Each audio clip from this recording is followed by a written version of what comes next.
नमस्कार। एक बार फिर से आप सभी का स्वागत है आपके अपने चैनल अनुपमा कपूर में। बच्चों, द्वितीय सत्र के लिए पाठ्यक्रम तो आप पूरा कर ही चुके हैं, पुनरावृत्ति भी कर रहे हैं और आपका द्वितीय सत्र का प्रश्न पत्र किस तरह का होने वाला है इसके लिए भी एक प्रतिदर्श प्रश्न पत्र आप पहले से ही कर चुके हैं।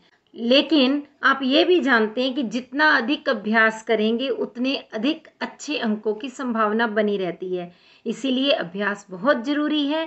तो इसी कारण अभ्यास की इसी श्रृंखला में अभ्यास प्रश्न पत्र मैं प्रारंभ करने जा रही हूँ।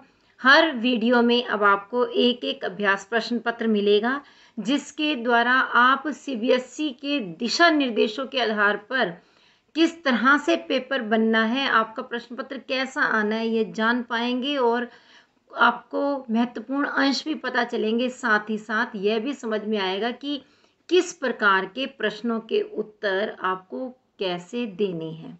तो महत्वपूर्ण अंश भी आप समझेंगे।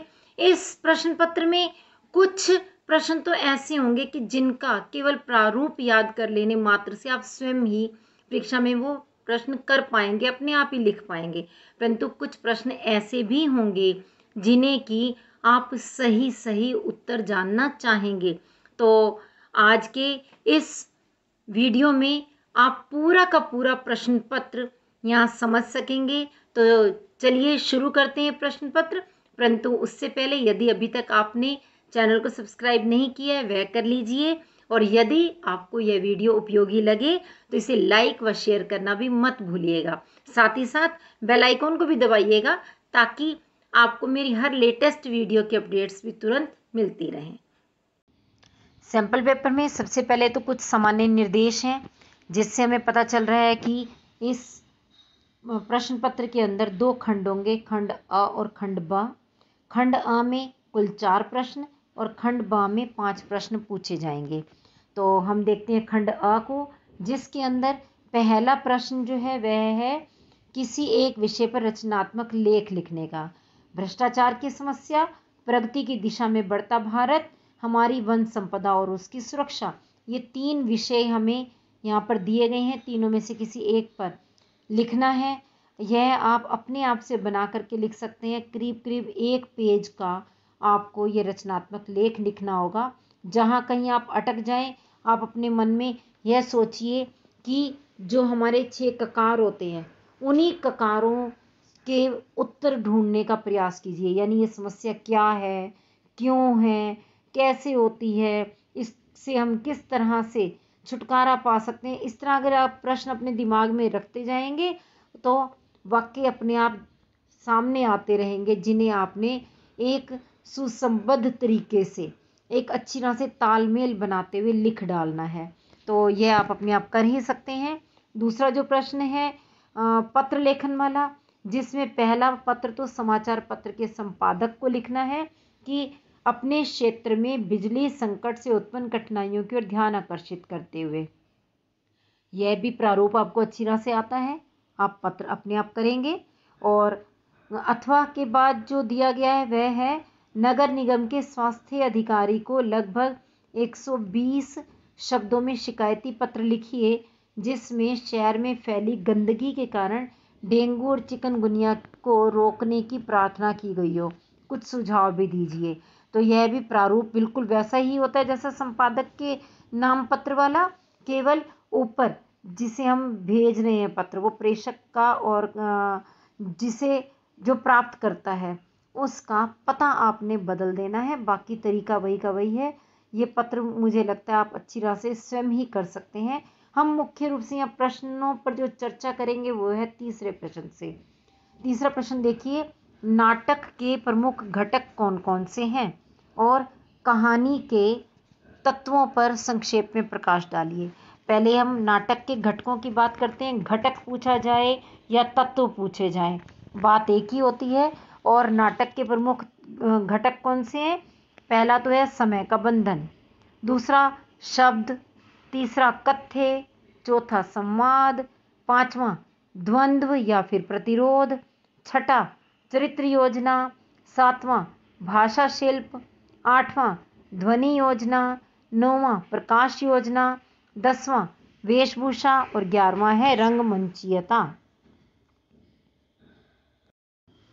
अथवा के बाद प्रश्न है कहानी के तत्वों पर संक्षेप में प्रकाश डालिए। तो बच्चों कहानी के तत्व कौन से हैं? कथानक, द्वंद्व, देशकाल और वातावरण, पात्र चरित्र चित्रण, संवाद और चरमोत्कर्ष।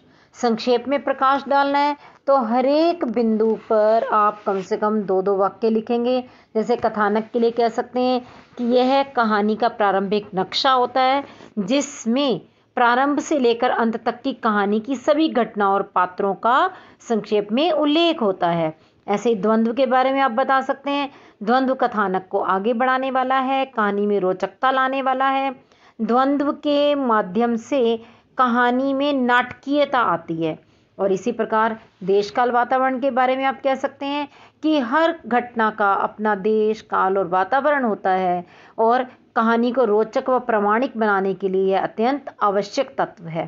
पात्र व चरित्र चित्रण की बात करेंगे तो इसमें आप कह सकते हैं कि कहानी में पात्रों की संख्या भले ही सीमित होती है परंतु हर पात्र का अपना स्वरूप, स्वभाव, उद्देश्य होता है और उसका सही सही चित्रण करना कहानीकार का उद्देश्य होता है। और संवादों के तत्व के विषय में आप ये कह सकते हैं कि संवाद कहानी को आगे बढ़ाने में महत्वपूर्ण भूमिका निभाते हैं। संवादों के द्वारा कहानी को गति मिलती है। जो बातें कहानीकार स्वयं बताकर नहीं कर सकता या घटनाओं के द्वारा दिखा नहीं सकता उन्हें वह संवादों के माध्यम से पाठकों के समक्ष रख देता है। और चरमोत्कर्ष वाला जो बिंदु है उसमें आप यह बता सकते हैं कि चरमोत्कर्ष पर पहुंच करके ही कहानी समाप्त होती है क्योंकि इस बिंदु पर पहुंचने के बाद पाठक स्वयं सोचने के लिए प्रेरित होते हैं। उन्हें यह स्वतंत्रता मिलती है कि वे अपने निष्कर्ष भी निकाल सकें। तो इस प्रकार आप थोड़ा थोड़ा सा विस्तार देते हुए सारे तत्वों को स्पष्ट कर सकते हैं। अगले प्रश्न पर चलते हैं। नाटक में चरित्र चित्रण का क्या स्थान है? तो चरित्र चित्रण का नाटक में बहुत ही महत्वपूर्ण स्थान है क्योंकि नाटक लिखते समय यह भी जरूरी है कि जो चरित्र प्रस्तुत किए जाएं वे सपाट या सतही ना हो।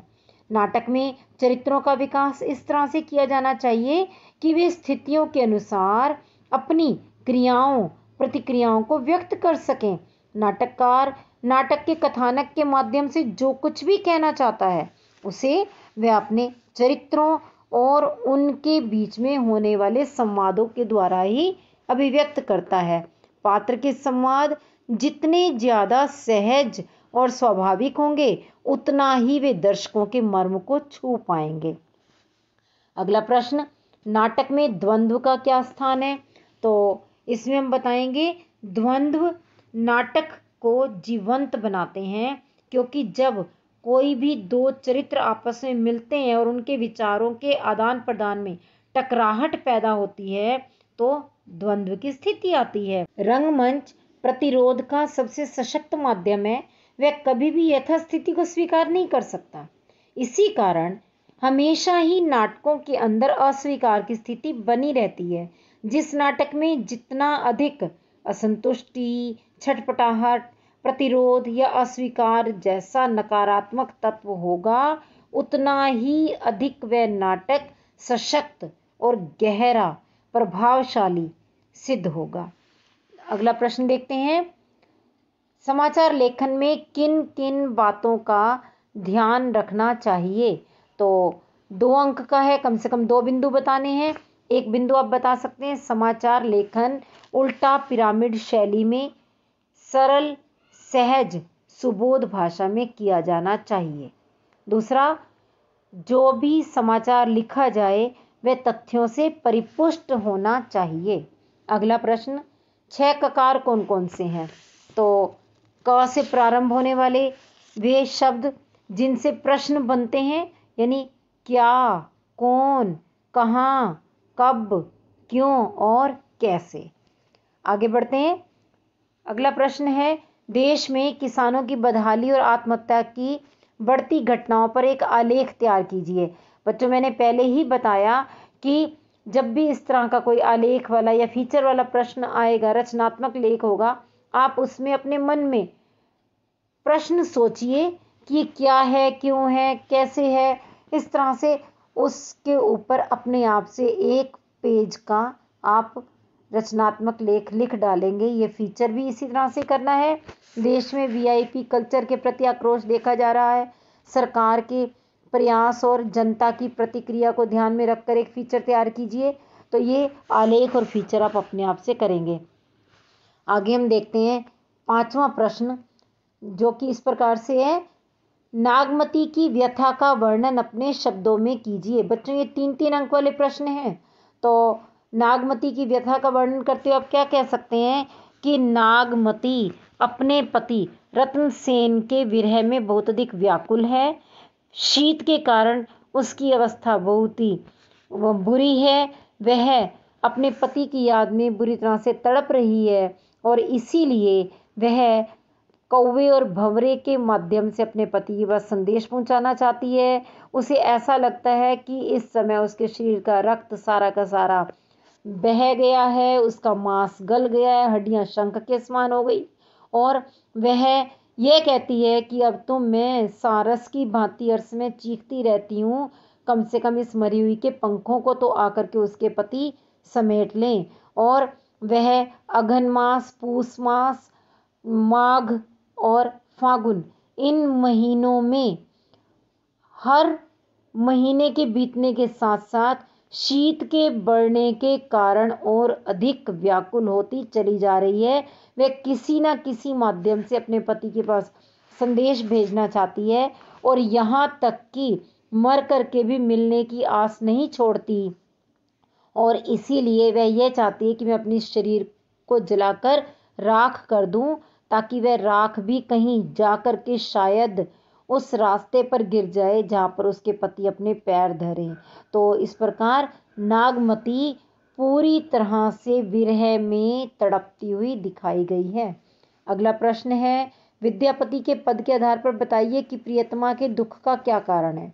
तो प्रियतमा के दुख का कारण यह है कि वह कृष्ण के वियोग में बहुत अधिक दुखी है और सावन का महीना आ गया है, परंतु वह अकेले भवन में व्याकुल है और वह चाहती है कि किसी तरह से उसके प्रियतम आकर के उससे मिल जाएं और ऐसे में विद्यापति उसे थोड़ी सी सांत्वना देते हुए कहते हैं कि कार्तिक के महीने में उसके पति आकर के उससे मिल जाएंगे।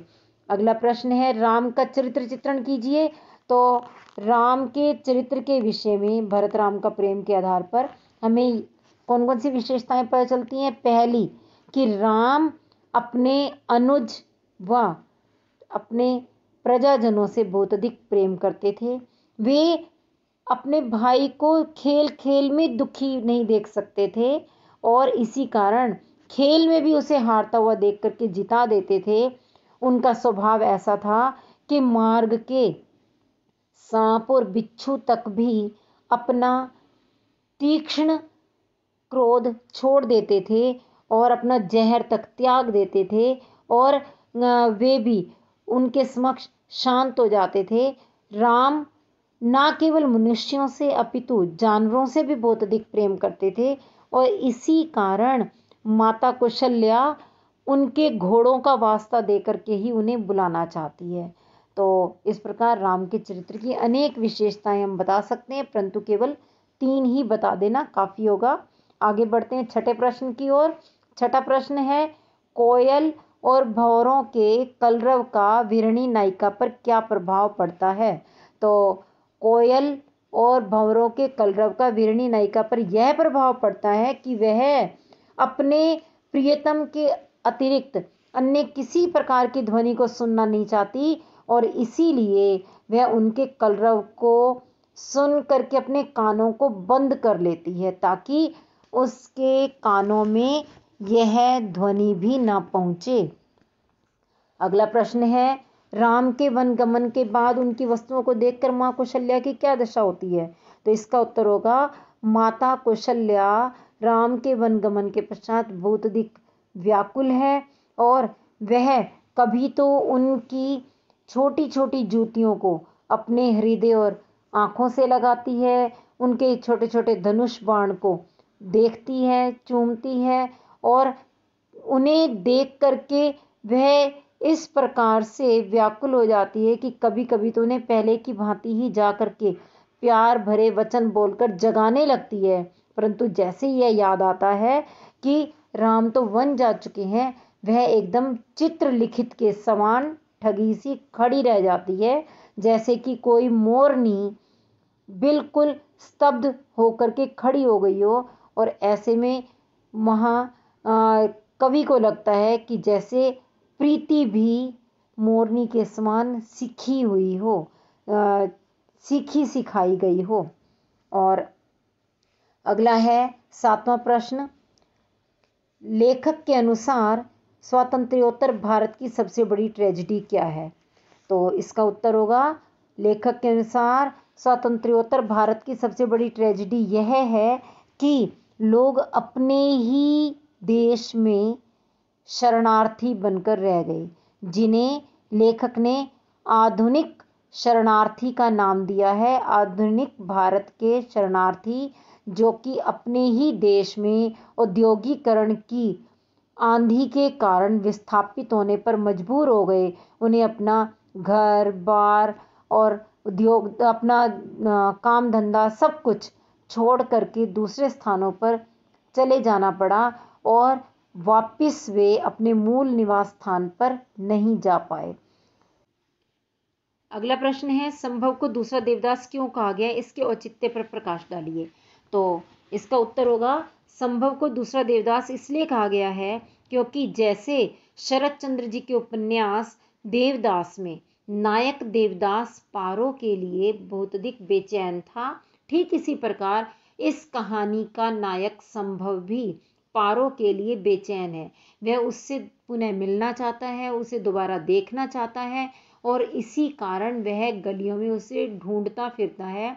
जैसे शरत चंद्र के नायक देवदास का प्रेम निश्चल था, ठीक उसी प्रकार यहाँ संभव का प्रेम भी एकदम पवित्र है।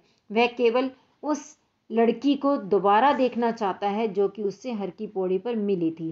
वह बेचैनी से उसके लिए इंतज़ार करता है, उसे ढूंढता है और अपनी नींद, अपनी भूख सब भूल जाता है। तो उसकी स्थिति भी उस देवदास की तरह ही है, इसी कारण यहाँ पर उसे दूसरा देवदास कहा गया। इसके साथ साथ यह भी कह सकते हैं कि संभव स्वयं ही कहानी के अंत में अपना नाम संभव देवदास बता देता है, जिससे कि उसकी देवदास से समानता नजर आती है। अगला प्रश्न, अमझर से आप क्या समझते हैं? अमझर गांव में सूनापन क्यों था? तो अमझर का अर्थ है आमों का झरना। अमझर गांव वह गांव था जहां आमों के बहुत अधिक पेड़ होने के कारण निरंतर आम झरा करते थे, परंतु बाद में उस गांव में सूनापन इसलिए हो गया क्योंकि अमरौली प्रोजेक्ट के घोषणा के तुरंत बाद वहां पर आम के पेड़ों से आम उत्पन्न होना ही बंद हो गए। ऐसा लगा कि जैसे जब लोग उजड़ रहे हैं तो फिर पेड़ों ने भी सोचा वे भी जीवित रहकर क्या करेंगे और उनसे आम आने ही बंद हो गए, जिससे कि वहाँ पर सूनापन हो गया क्योंकि लोग उजड़ करके गांव को छोड़कर दूसरे स्थानों पर जाने के लिए मजबूर हो गए। अगला प्रश्न 8वां, पहचान लघु कथा का प्रतिपाद्य क्या है? तो इसका उत्तर होगा, पहचान लघु कथा का प्रतिपाद्य यह है कि राजा को सदैव बहरी, गूंगी और अंधी प्रजा ही पसंद आती है, जो कि बिना किसी प्रकार का विरोध किए, बिना कुछ बोले, बिना कुछ देखे राजा की आज्ञा का पालन करती रहे। इस कहानी में इसी यथार्थ की पहचान कराई गई है कि प्रगति और विकास के बहाने से राजा स्वयं का ही विकास करता है, वह स्वार्थ सिद्धि करता है, वह जनता को एकजुट होने से रोकता है और उन्हें हमेशा भ्रम में रखता है। यही उसकी सफलता का राज भी होता है। अगला, कहानी में लेखक ने शेर को किस बात का प्रतीक बताया है? तो शेर कहानी में लेखक ने शेर को सत्ता और व्यवस्था का प्रतीक बताया है।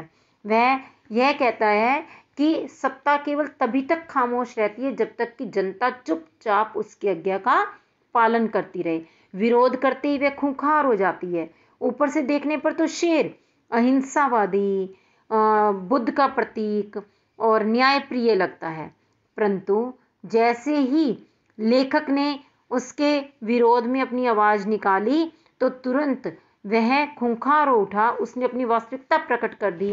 ठीक इसी प्रकार से सत्ता भी तभी तक खामोश है जब तक कि कोई उसका विरोध नहीं कर रहा। आगे बढ़ते हैं अगले प्रश्न की ओर। अंतिम प्रश्न है 9वां। आज हमारी सभ्यता नदियों को गंदे जल के नाले क्यों बना रही है? तो इसका उत्तर होगा, आज हमारी सभ्यता नदियों को गंदे जल के नाले इसलिए बना रही है क्योंकि हम नदियों का रख रखाव नहीं कर रहे, उसमें कूड़ा कचरा डाल रहे हैं, पूजा सामग्री बहा रहे हैं, कल कारखानों का रासायनिक पदार्थ भी नदियों में जा रहा है, जिससे कि नदियाँ, जिन्हें कि कभी माँ का रूप माना जाता था और बहुत पवित्र समझा जाता था, आज वह गंदे जल के नाले के रूप में हो गई हैं। अगला प्रश्न, पर्यावरण संरक्षण के प्रति हमारा क्या दायित्व है? तो हम बता सकते हैं कि पर्यावरण संरक्षण के लिए हमें नदियों का रखरखाव करना चाहिए, अधिक से अधिक पेड़ पौधे उगाने चाहिए, पेड़ों को काटना बिल्कुल नहीं चाहिए, पूजा सामग्री को नदियों में बहाने की अपेक्षा मिट्टी में दबा दिया जाना चाहिए या फिर कुछ अस्थायी सरोवर बनाकर उनमें उन्हें बहाना चाहिए, और कल कारखानों का रासायनिक पदार्थ भी सीधे सीधे नदियों में नहीं जाने देना चाहिए। कूड़े कचरे का निपटान सही तरीके से करना चाहिए। ये सारा हमारा कर्तव्य बनता है। अगला प्रश्न, बिस्कोहर की माटी कथा के केंद्र में क्या है? तो आप बता सकते हैं कि बिस्कोहर की माटी में लेखक ने प्राकृतिक सौंदर्य, गांव की अवस्था और गांव में अपनाए जाने वाले प्राकृतिक उपचार, ग्रामीण जीवन शैली इत्यादि का वर्णन किया है और यह बताया है कि गांव में लोग किस प्रकार से अपना जीवन यापन करते हैं। साथ ही साथ उसने अपनी माँ से जुड़ी हुई यादों का भी इस पाठ में वर्णन किया है। तो इसी के साथ ही बच्चों यह सैंपल पेपर पूरा होता है। इस प्रतिदर्श प्रश्न पत्र के अभ्यास से आप अपनी तैयारी को और अधिक पक्का कर सकते हैं। बच्चों, मुझे लगता है कि अब आपको ये प्रश्न पत्र समझ में आ गया होगा।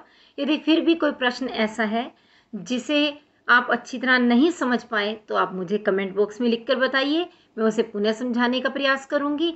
और यदि यह समझ आ गया है तो अब आप उसका लिखित अभ्यास अवश्य कीजिए, क्योंकि जब आप लिखित अभ्यास करेंगे तो वह ज्ञान आपका स्थायी हो जाएगा। तो हम फिर मिलेंगे अगले वीडियो में अगले अभ्यास प्रश्न पत्र के साथ। तब तक अभ्यास करते रहिए, खुश रहिए, स्वस्थ रहिए। मेरी शुभकामनाएं आपके साथ हैं और अंत तक आप इस वीडियो के साथ बने रहे, इसके लिए आपका बहुत बहुत धन्यवाद।